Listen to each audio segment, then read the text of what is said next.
This video is one I've been thinking about for quite some time.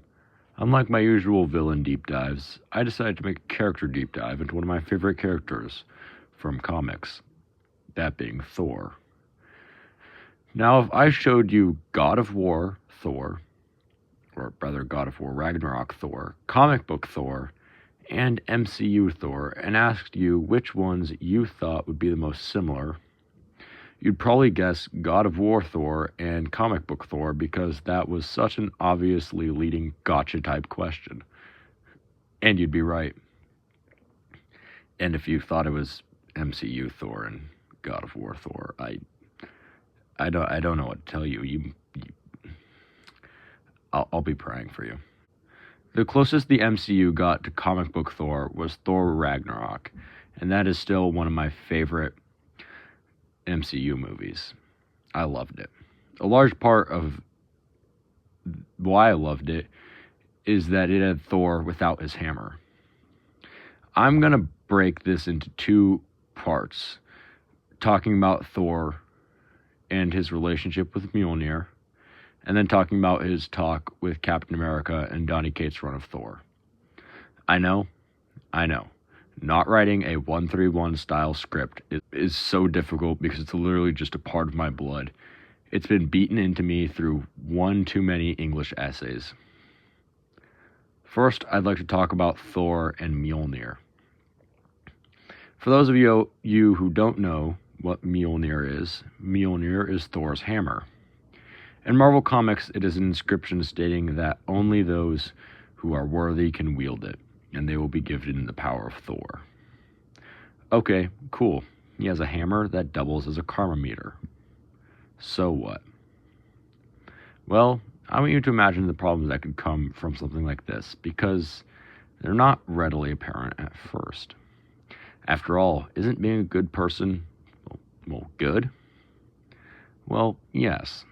The problem lies in the esoteric nature of the inscription, and the weight it places on Thor. I want you to do a little imagining with me. Imagine you are given your dream car. For me, it would be a red 1959 Cadillac Coupe de Ville. Beauty of a thing. But you're told that the car will only start if you're a good enough person. The first day, the car doesn't start, so you try doing some work around the community. You pick up some trash, you help the homeless at the local homeless shelter. You're a good person, and the next day you're able to start it. But because you never know what being a quote-unquote good enough person actually is, you're forced to strive for an unknown goal. Imagine how quickly you'd get burnt out. Now imagine trying to keep that up for all of time. You could see how this might be problematic.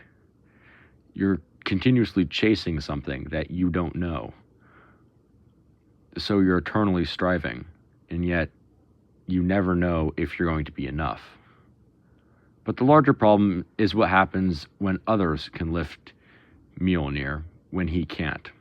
I'd like to highlight a specific moment from the comics that demonstrates this. I'm of course talking about Thor's actions during Secret Empire. Some background needs to be established first. Thor had already been struggling, as Jane Foster was wielding Mjolnir at the time because Thor could not wield it. Without getting too deep into Red String and issue number lore, Captain America became Hydra. Don't worry about it, it's not important. And the hammer's inscription became, whoever is the strongest shall wield the power of Hydra. Again, don't worry about it, it's not important. Cosmic Cube stuff is gonna be Cosmic Cube stuff. I love Secret Empire, one of my favorite crossover events, but that's not the point right now. The point is Stevel, which is a community name for evil Steve Rogers. If Captain America could wield Mjolnir when Thor could not, should Thor not try to serve in Captain America and strive to be more like him? And that's exactly what happens. Thor joins Hydra. Thor betrays his friends and his conscience, all because of who could wield his hammer. Do you see the problem? Going back to the car analogy, Imagine if you couldn't drive the car, but then insert person of opposite political party here could. Would that not force you to reconsider your political beliefs? Actually, it probably wouldn't, seeing how polarized American politics is. But that's not the point. The point is that Mjolnir is not a blessing. It's a curse. It's a power that comes with a steep price. Before I get to what I truly want to talk about, though, I want to touch on Fat Thor from the MCU. The more I think about it, the angrier I get.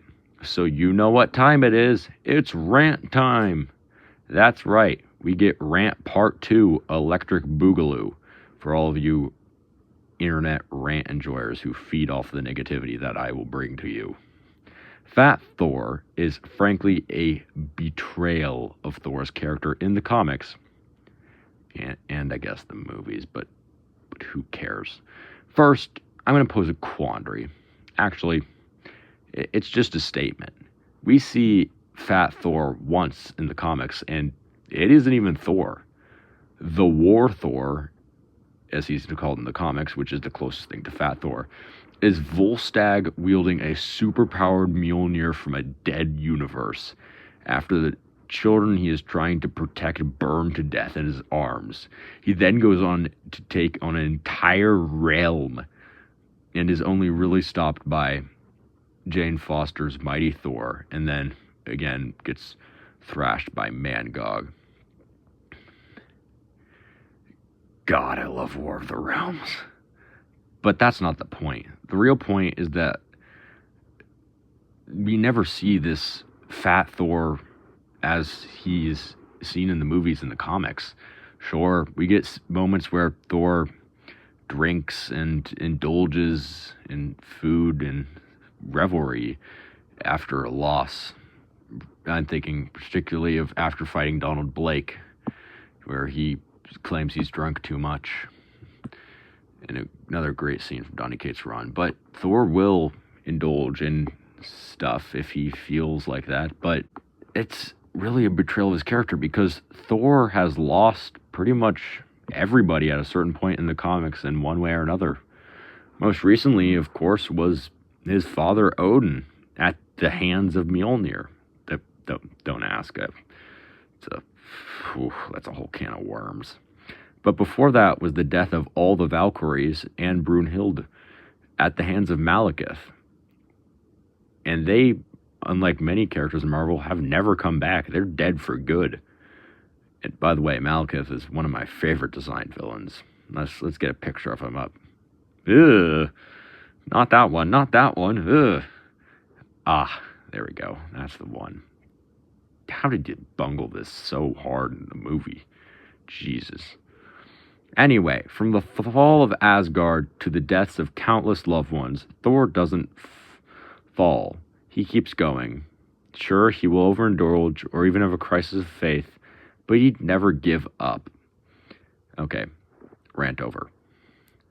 Now, let's get to the real meat here. The realziness. I don't know where I was going with that. That's why I don't go off script. Anyway, let's talk about what I truly love about Thor, besides everything about him. It is a simple scene in Donny Cates' run of Thor where Thor shares a coffee with Captain America. That's it. Or it might be a beer. It's probably a beer. He's a Viking. Anyway, it's a great scene. When they sit down, I'm going to just talk about this scene and then go over my analysis, because it deserves to be talked about in parts. When they sit down, Thor asks Cap a strange question. He asks when they last saw each other. At first, Cap is confused, and he recounts their most recent escapades, which, were like fighting Knoll and the Phoenix shenanigans going on. He then asks why Thor is wanting to know, to which Thor replies that he doesn't remember. He doesn't remember those times. For him, a century is a moment, and he laments on how he has missed the passing of so many he has cared for while he was off trying to fight for his father. Thor says that this is why he is so happy to see the Avengers whenever he returns to Earth, because he knows not how long he's been gone. Thus, every time he sees them, he is filled with the joy at simply not having missed their passing. This alone is crazy enough. The depth that this single bit of dialogue gives Thor is greater than the depth that some entire runs give their characters. But there's more. Thor then puts his hammer down because, as king, he can no longer be Asgard's warrior. He can no longer be its hammer. That's all he's ever been, a hammer. Now, when there is no more conquest, he is lost, unable to wield his hammer. I cannot stress this enough, but Donny Cates' character-focused run of Thor is probably one of my favorite comics of all time. We see here that Thor is a man molded from countless battles and countless years of living. He eternally struggles to maintain a standard so esoteric and vague that it could mean anything. In return, he has sacrificed his happiness, his dignity, his friends, all so he can chase an unknown dream. Thor in Marvel Comics is a broken character, but he is also an optimistic one. Despite everything I've told you, despite everything that has happened to him, he keeps going. He keeps striving to do it right. He has found friends. He has matured. Through it all, he continues. And in my book, that makes him worthy of discussion. Thor is such a great character, and it is really a shame that, at least in the most recent movies, he's been reduced to this not great character. And it is a pity, because he's so interesting, and there are so many avenues they could go with. Especially having introduced Gore. That's not really the point here, but Gore in the comics, it just didn't do him justice. Anyway, thank you all for watching. I apologize, this is a little bit shorter, but I'm glad you stuck with me. Yeah, only like 2 people actually voted on my poll. I do post polls on YouTube that show what I'm gonna make a video over next. So, first one I saw was Children of the New Dawn from Mandy, and Jeremiah Sands. So I'll be doing a video on them next. If you want to have a say in what I review next, go vote on those polls or leave a comment under those polls, and I'll answer it, and I'll try to do my best. Unless you post, like, go watch One Piece. Buddy, it's 1,000 episodes long. I'm not doing it. I've watched 600 episodes. It's good, but it's not that good. I'm probably going to get death threats for that. Anyway, peace. Thank you guys so much for watching. I love you all. It means the world to me that you guys support me like this. Just seeing those views. Knowing that people watched it. It means a lot. I'm going to say have a great night because it's 9:32 when I'm recording, because I record at the truly most optimal times a day. Thank you. Peace.